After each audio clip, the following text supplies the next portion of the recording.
I'm going to press record. I'm going to make sure my actual mic is on. Speaker, microphone. Cool. All right, man, let's do this. Pumped. Do it. Cool. All right. 3, 2, 1. Hey, everybody. Welcome to Spotlight, a podcast where we shed some light on people in the baseball and softball community. This could be anyone from players, coaches, entrepreneurs, and anyone who has an interesting story that we can learn from. Today, we have an amazing guest. His name is Jacob Walters. Jacob is the founder and CEO of JobAts. JobAts is a baseball company who believes everyone should swing the best bat possible. They put the same care and quality into every bat, whether you're in Little League swinging your first wood bat or in the big leagues. Jake, welcome to the show, man. What's up? Thanks for having me, man. I really appreciate it and pumped to be on. Yeah, for sure. So, I like giving like a little background when we start these. I've been aware of JobAts for a while, just as like such a quality bat, such a quality product, and as you know, the baseball community is so small. So I'm really glad, we got to talk in the past few weeks, and we're setting something up to do some partnerships. But I'm pumped to just have you on here and learn more about you and about JobAts and the history of it, and dig into some wood bats. So I'm pumped, man. Yeah, me too. It's always fun to talk bats. That's kind of all I know. So it'll be good. Cool. Well, yeah, let's jump right into it. I thought a good place to start is just background. Where are you from? Where'd you grow up, and how'd you get into baseball? Yeah, so I grew up in Overland Park, Kansas, just a suburb of Kansas City. So big Chiefs guy, big Royals guy. So we've kind of had our fair share of ups and downs, that's for sure, in the sports world. But kind of my background is, I just love sports. I played soccer, baseball, ran track, basketball growing up. Baseball was always my love, though, so that kind of won out in high school. I stopped playing basketball, in my sophomore year, and when I stopped liking playing defense. So baseball was my everything. But also, I have a lot of passions. I'm one of those guys that when I get into something, I go pretty deep. So I always loved woodworking. It kind of ran in my family. And when I was about 15 years old, I started making baseball bats. I was turning other stuff as well, some decorative items and like bowls and pins and, the kind of typical stuff, and kind of really fell in love with it. My family's really artistic, and I am not. So I found my artistic side through woodworking, and just like I said, fell in love with it, kind of combined those two passions, and started making bats. So they're pretty terrible for a long time. I've been doing it since 2008 maybe. So it's been a little while, and probably about 7 or 8 years. They were pretty terrible, but yeah. You just obsess over it, and kind of have that self-awareness to know that your product's not good and you want to make it better. And I just kept working on it. Luckily, I had some good friends that bought them for me, so I wasn't poor. Yeah, you got the support group. Well, right. From my point of view, I'm just starting to see the bats now. I don't know where you started 8 years ago, how long you've been doing JobAts and what the first product is, but I can definitely say now the bats that you sent me a maple one. And then I told you before we even pressed record on this podcast, the ash one with that pine tar looking paint. You not calling yourself an artist at this point is blowing my mind, because those are some of the most beautiful bats I've seen. And, similar to you, when I like something, I kind of dive right in. And obviously baseball with Plate Crate, I dove head first, but man, I can appreciate good gloves and good bats from holding them and seeing the quality that goes into it. So I think you've elevated yourself to pure artist status with the rest of your family, even if you didn't start that way, because the bats you sent me are gorgeous. Well, thank you. Yeah, I like to joke and say that I'm kind of a make-believe artist, where I can do some things, but when it gets down to the nitty-gritty of it, I can't do a lot. So some things I'm good with color, and I can blend colors and kind of do some stencil work, but other than that, it's fairly limited. But I just, what I've always kind of understood, I'm a big shoe guy. I like clothes. I like, nice things. So I kind of understand what quality is. And, that's what I've always wanted to create. If I was going to put my name on something, I wanted it to be, the best quality I could possibly make, or anybody can make. So, or else I just wouldn't be happy with it. Yeah, no, I mean, this is kind of going off script from the normal questions, but what I've seen is the big differentiator that people can't really put their hand on is taste. It's something that you might learn from other people. You said you had an artistic family. Do you think that's where you got your taste from? Is it your mom, your dad? Is it, who brought you into kind of this like artist world with wood turning? And where'd you get your taste from? Right. Yeah, I think so. My dad loves cars, and I'm an absolute car freak. So I think that's the best example of taste is you can, you know, people can like quirky, fun cars, but that's your taste. So, you can't blame anybody for liking something just because they like it. So taste is one of those very subjective things. But when it comes to certain style and stuff like that, I think you can tell that some people just don't have style. So I think maybe style is the better word for it. But yeah, it's just all depends on what you like. And, I think that attention to detail maybe did come from my parents. My dad was, he could build a house or build a car or, do whatever, fix anything, but he always did a really good job, or else, he wasn't happy with it. And so that was really passed down to me. Um, and I think that's something that may be lost anymore. There's a lot of people out there that do a really great job, and um, the cream always rises to the top with stuff like that. But yeah, you could tell when somebody doesn't have style. That's for sure.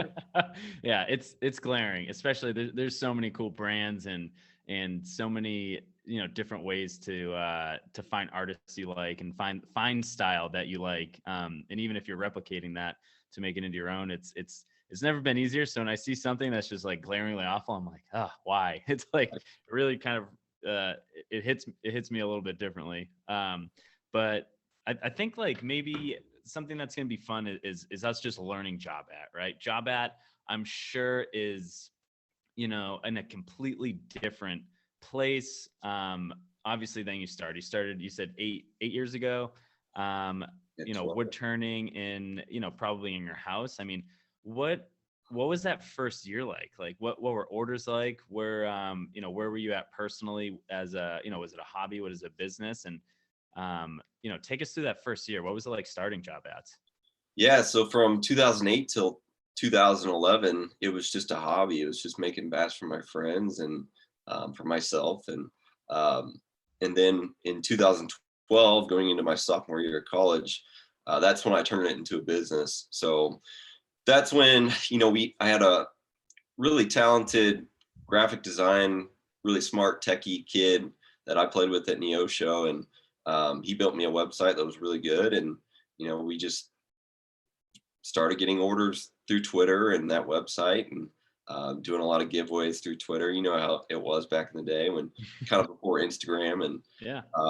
so it was pretty decent there for a while. It was decent enough for me to stop playing and kind of do that full time, and that just never looked back. Yeah. Did you have like one lathe and you would buy billets of wood? Like take us through the process. Like how does someone go from not being a baseball bat company to being a baseball bat company? Like how did you find the wood to source? How did you figure out what was actually good quality wood? And then what was the process after that of creating these bats? How long did the bats take? And what was kind of like your daily life back then? Yeah, so it was, just a lathe and me, and making bats by hand.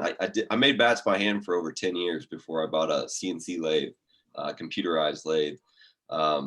So yeah, it's just whenever an order would come in, I'd get a billet that I bought, and hopefully it was the right weight and good quality wood. And yeah, I just make the order and color it up, send it out, and kind of played make believe for a long time. And but yeah, it probably took initially, I bet it took me about an hour to make a bat, and now it takes me 15 minutes to make one by hand.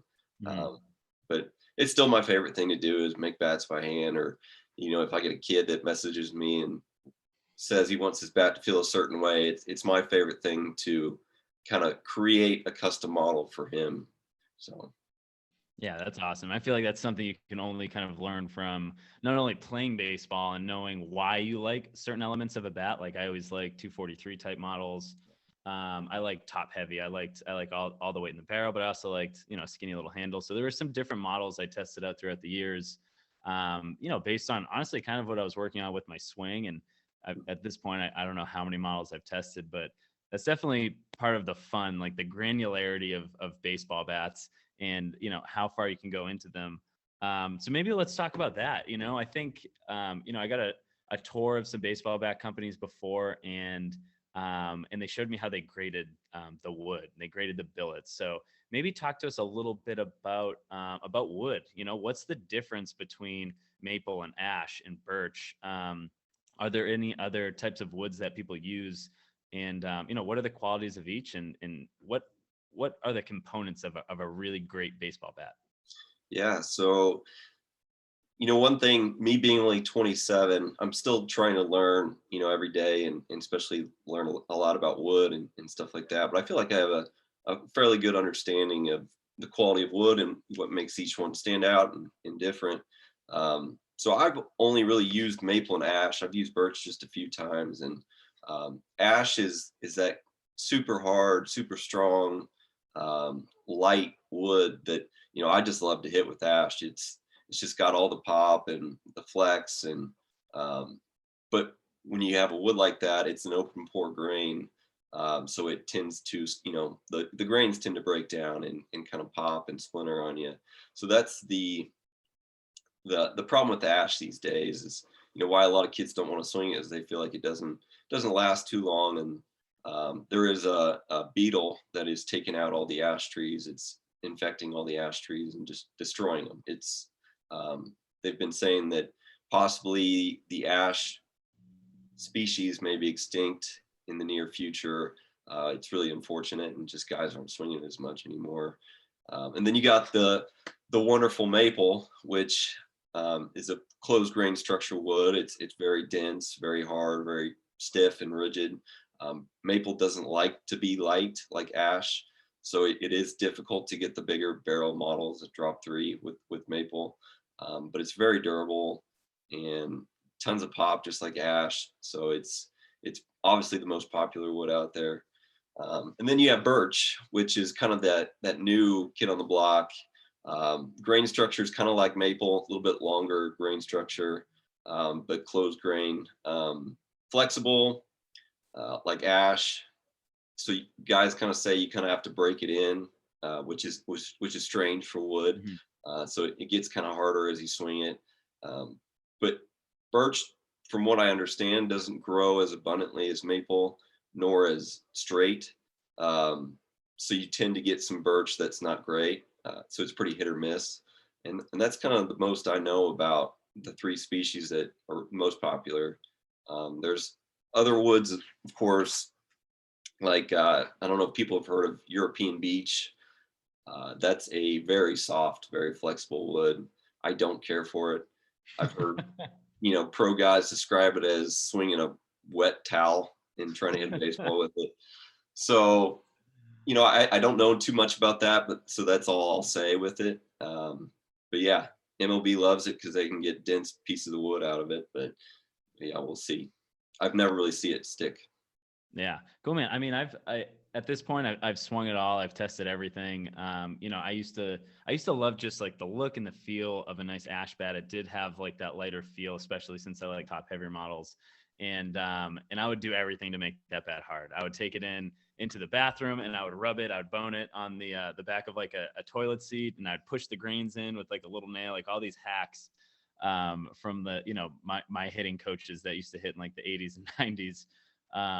They used to teach you how to use ash because that was, everyone used ash back then. So they would have all these little tricks to just make ash a little bit harder.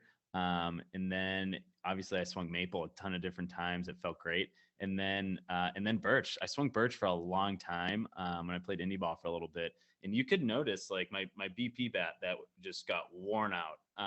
It almost had like a compressed side to it because I always obviously hit on the same side of the barrel, and yeah, I feel like you can just wake up and hit with Birch and it's fine, but I noticed that it got condensed pretty far after using a bat for a few months in BP, but yeah, maybe Job Bat's gonna have some Birch for everybody soon, Yeah. since we're talking about Birch so much on this podcast. I know. I can't stay away from it when I have to go to it. I definitely want to work with it soon. I've done a few of them.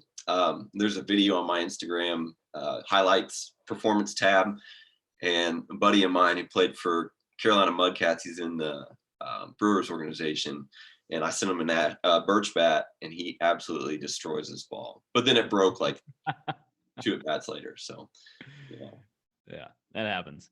Yeah. Cool. So what about, let's talk even the quality of each wood now. So you kind of broke down really, really greatly, the difference between ash, maple, all this, but, is all wood created equal? So, you get billets in, are all these billets the same? Like it's the same that goes to MLB. It's the same that goes to Little League. Does that differ for job bats as it does in other companies? And if there is a grading system, how do you grade the billets and grade the wood? Yeah, so obviously can't speak for other people. I understand how hard it is to get good wood in. So, I have empathy for every bat company out there.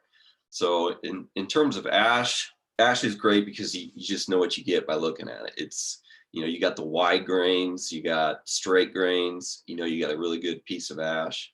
The heavier the billet, the more dense it is. That's why it's always great to go up in weight if you can. Maple, same deal. You want those, good wide grains, straight as can be. And then, but the difference with maple and ash is with maple, you have to have the ink dot certification test, which is that little circle on the handle that you see on TV quite a bit. So that just shows the tangential lines on the grains of maple. You can see the radial lines, like the grains going up and down, but you can't see the tangential, however you say it, lines. And that's the true test to show the quality of wood. So the only way to get that wood, those lines to be straight, the grains, is if it's hand split. Mm-hmm. So if you put that ink dot on the open face grain of the wood, it'll bleed along the capillaries of the grain. And if it's straight up and down, you got a good piece of wood. So you're allowed 3 degrees of angle down on the handle. And that just shows the quality of maple. So it's a very selective process of cutting that wood. Same with birch. And from there, we just grade. So everything we buy is hand split. Mm-hmm. So we don't buy any of the quarter sawn or anything like that gives you the opportunity to have ink dots that don't pass the test. And, like I said, from there we grade. I have an A++, A+, and then A system. So A is just it's okay, but it's probably not the best for high school, college guys. We may use some for youth, but those mainly will get used for like display bats or training tools, ones that aren't going to be seeing, 90 miles an hour. And then the A+ are youth, high school, college guys, and A++ are, college guys. And if we get some pro guys that, want to test them, we'll use that. But that's kind of my grading system. The way I tell that apart is just, good straight grain and good ink dot test, and then density and all that too. You can when you pick up a piece of wood, you can kind of tell right away if it's a good piece or not. So cool, man. That was super helpful. I mean, I'm sure you get a million questions about the ink dot, and there's surprisingly little resources about it out there. So that was a really great explanation. I didn't actually know that, as the bleed goes in, you want within like a 3 degree variance, an angle. So that's awesome. I'm going to look at, the bat that you sent us. I'm going to look at that ink dot a little bit differently now. Right. So that's super helpful. Well, if you ever see a wood bat, like a broken wood bat, that line will always follow the ink dot lines. So if it's angled like this, that's when that bat breaks and flies, in 2 pieces. So usually a bat should stay in one piece when it breaks.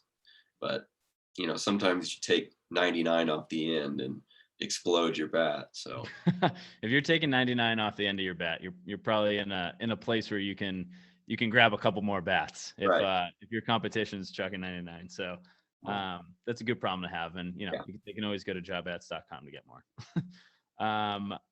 Sweet. So I have some rapid fire questions for you at the end, but I think a question that I really want to ask is Job Ats is up and coming. I've heard nothing but good things about you guys. You're still on the rise. So it's kind of a two-part question. How do you differ? How does Job Ats differ from all the other bat companies on the market? There's so many bat companies on the market with different marketing initiatives, different qualities of wood. There's just so much information out there. So I'd love to hear, why Job Ats? Why is Job Ats unique? And then to just follow up that, what keeps driving you forward after that? What's next for Job Ats? Yeah, so I mean, I think there's a lot of great bat companies out there, and a lot I have respect for, and then there's a few that I don't. But for me, what I think makes me different is the way that I brought this business up. I didn't have any money. All I had was time, and I was young and dumb. So I made bats by hand for 10 years. So in doing so, I've really developed this like really keen understanding of what makes a bat feel a certain way. And, I can create whatever model you want just by in my head. So you say you like your 243, I can tell you all the measurements on a 243 right now without looking at anything. Doing that, it's not a good business plan. It doesn't work because you can't expand the way I grew it. Like I said, I had time. I was 15 years old and had nothing but time. But now, with that knowledge, I'm trying to develop more education for people to understand what they're buying and why they're buying it, so that they can, go off and get that job or get that scholarship or whatever it may be. All I care about is the kids getting to the next level. It's baseball was such a passion for me, and it gave me so much. I feel like this is maybe my way to give back. So I would say just the way that I did bring the business up. And then, the fact that we've stayed really small and focused on quality before we've taken that big leap. I didn't want to get, put the cart before the horse and, get all these machines and get MLB certified when, I didn't have the production to support it or the knowledge to support it or the quality, of wood to support it.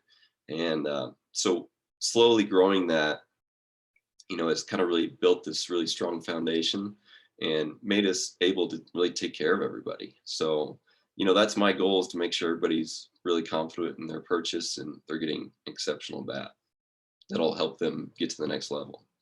That's awesome, man. That's awesome. And after our rapid fire questions, we're going to give you plugs so people can just learn more about you and in the future of Job Ad, so they can see and feel and hit with one themselves. But right now, let's dig into a little rapid fire questions. I always preface this with I say rapid fire, but we end up just talking for right through the however long I think it's going to be rapid. So by no means are you limited by time. If you want to explain this in a long format, go for it. So the first question, what type of bat do you currently swing and why? So here's a funny thing. I don't think I've swung a bat in probably 2 years. But if I were to, we have a model called the HI50. It's one I always go back to. It's, it's not too big, but it's long. So you have that big sweet spot. It's got a thick neck, thin handle, bell flare knob. Sometimes I put a flare no knob on it. Just super nice, super comfortable bat. In terms of color, I could not tell you. It's different day to day. There's so much that I like. We get custom orders in that, and I'll make it, and whatever the person chooses, it's just the coolest freaking color. So and then that gets up to the next day or the next week, and it's always something new. So yeah, it's funny. I've been doing it for 13 years almost, and I couldn't tell you what I'd make myself today. That's part of the fun of it, though. You have Oh yeah. unlimited options. So, Yeah. cool. You started job at when you were 15. If 27-year-old Jake could give 15-year-old Jake advice, what's the best piece of advice you would give 15-year-old Jake? Um, I think 15-year-old Jake handled it pretty good because he's pretty stupid. So, I'm still pretty dumb, but um, it's just stay patient, and stay patient and stay true to who you are. It's kind of hard to know who you are at 15 and even at 27, but you kind of get a better idea. And so I think just that, just keep on the path. It's great advice, man. Keep on the path. You've been doing that for 8 years straight, so it seems like you're following your advice, even though you didn't have someone tell it to you at 15. What's one thing you've changed your mind on in the past year? Probably the past year was, I was really gung ho on getting MLB certified as quickly as possible. And, I kind of realized that, you know, that market is pretty well taken care of right now. I think Victus does an incredible job. So I think there's no need for us to be up there at the moment. And I see a big void for quality and custom at the youth, high school, college level. Mhm. So I think just sticking there and really hammering down the education aspect of what we do and why we do. And yeah, I think that for sure. Awesome. If you could put anything on a billboard and it would reach millions, billions of people, hypothetically, non-commercial, so you can't put up, a job ads billboard. It's just advice that basically you want to communicate to tons of people. What would be on that billboard? Probably failure is wonderful, something like that. Yeah. Awesome. Why? Just because, I mean, we're baseball players, we're pretty good at failing. So I think it's a good thing to fail. It's the best thing to fail because that's when everybody learns the most, and we all fear failure. And I think the only way you fail, especially like in the business world, is if you give up. You can keep going, you can keep tweaking or go a different direction. It's just, failure is a great thing. So just keep at it. Yeah, man, I couldn't agree more. Failure and success are deeply related, if not the same, exact, on the same exact coin. So, your 300 average, isn't those 3 hits aren't valuable if you don't have 7 outs before that. So, those 7 outs, although you don't like them, they're still pretty important. For the whole entire game. That's why it's difficult. If everyone hit, 800, 900, and got hits 9 times out of 10, it really wouldn't be that much fun of a game because everyone would be succeeding. It'd be easy. Same thing with business. I'm sure that over the past 8 years, you've had tons of setbacks and failures, and that's how you've got to grow your product and make your product that much better and be able to communicate that, to the world and show them how awesome Job Ats is and what you guys stand for and have that impact. So that's a great billboard. I would pass that on the highway and be like, cool, that's Jake. Right. Yeah. Awesome, man. Well, dude, this was so much fun. Where can people learn more about Job Ats? Where can they learn more about you? How can they get involved? Yeah, so I think the best place is Instagram at Job Ats. We're going to be doing a YouTube channel and start doing some more educational videos, like I said, and then jobats.com. And other than that, yeah, I think the YouTube's going to be extremely helpful. Just trying to hammer home who we really are and what we're really about, and hopefully we can help people figure out what their why is in baseball and their next journey for sure. A bat is a position player's most important tool. So if you can hit, they'll find a spot for you. But so hopefully we can keep helping kids hit. Awesome, man. Thanks so much for the time. Everyone go check out Job Ats, jobats.com, follow them anywhere, start learning from them. And thanks again, Jake. This was awesome. Oh, of course. Thank you. I really appreciate it. And, I always appreciate the support. Awesome. See ya.